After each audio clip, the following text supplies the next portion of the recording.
वक्त था जब देश के प्रधानमंत्री जब पढ़े लिखे होते थे तो देश की जो टॉप लीडरशिप है वो एक अच्छे हाथ में होती थी।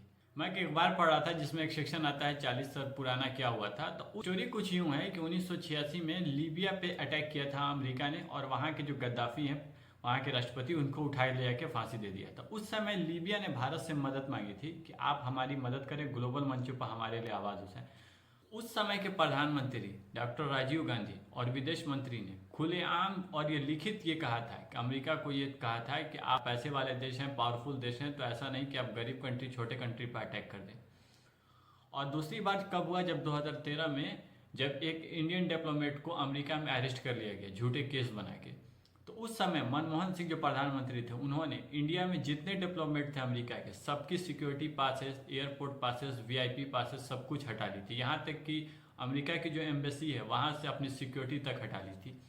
इस वजह से अमेरिका को झुकना पड़ा और उन्हें रिहा करना पड़ा इंडियन डिप्लोमेट्स को। तो इस तरह से टॉप लीडरशिप थी हाथों में।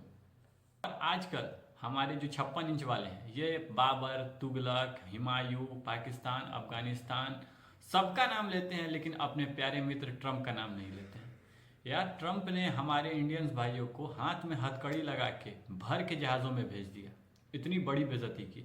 और वो खुलेआम कहता फिर रहा है, कम से कम 3700 बार बोल चुका होगा कि मैंने इंडिया पाकिस्तान का जंग रुकवाया, लेकिन साहब के मुंह से एक चू नहीं निकल रही है कि भाई तुम हमारी बेइज्जती करना बंद करो, क्योंकि हम डेमोक्रेटिक कंट्री हैं, हम कोई छोटे मोटी कंट्री नहीं है। हमारी और हमारे देश की बेइज्जती करना बंद करो।